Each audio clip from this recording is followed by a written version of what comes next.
asalaamaaleykum Pape Djibril Fall man le professeur Amsatou Sow Sidibé essayé naa jokkoo ak yow fan yi yëpp bàyyi la ay message je n'y arrive pas je vais laisser un autre message. On s'est parlé,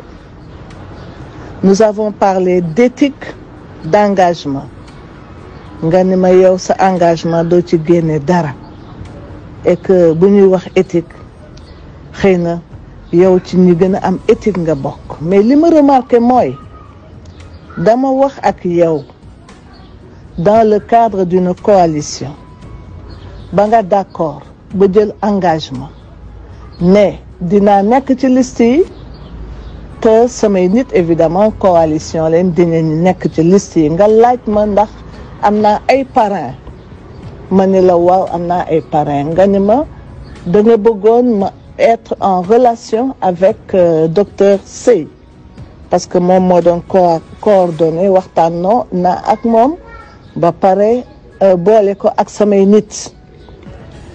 même bu dee benn parrain jox naa la ko astama jox naa la des milliers de parrains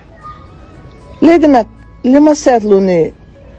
dafa am xëy na lu tax amuloo courage wax ma lan moo xew gisuma boobu courage wax ma lan moo xew te dama trouver ni attitude bi man daf may décevoir parce que attitude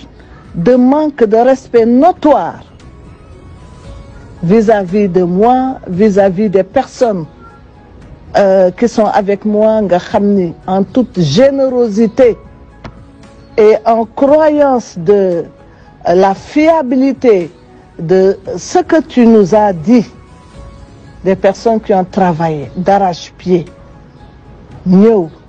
mobilisé wu dugal les parrainages bind les parrainages qu'il fallait aussi ajouter man ci sama bopp ma leen di dolli ay parrainage jël parrainage yi nga xam ni dama ko amoon par le biais d'un lien versé ko di dolli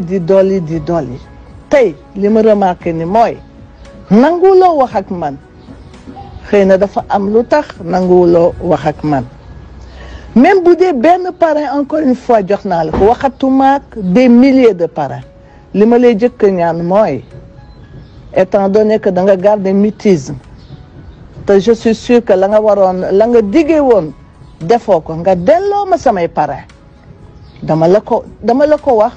ci kalamu yàlla mani boo gëmee suñu borom delloo ma samay parrain dama ci sonn def ci xaalis bu bare def ci ay déplacement à n'en plus finir def ci fatigue physique def ci fatigue intellectuelle sama équipe sonn fanaan ak sa équipe peut-être 2 fois alors réagiral wax ma ce qu'il en est su ma la déggul nag durant ces 24 heures qui suivent je vais passer à la vitesse supérieure waaw je vais passer à la vitesse supérieure loolu je vais utiliser d'autres voies et moyens parce que mënuma la joindre je passerai par d'autres voies et moyens en tout cas ma déception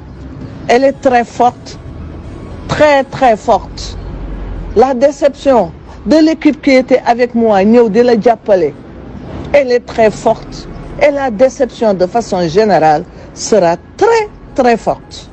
voilà li ma la bëgg a wax en le regrettant dama defoo woon ni l'éthique serait au centre des préoccupations parce que troisième voie kenn du ko tudd su fekkee ne àndul ak éthique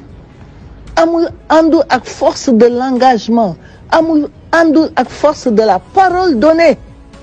mon vieux le départ sent mauvais voilà donc j'attends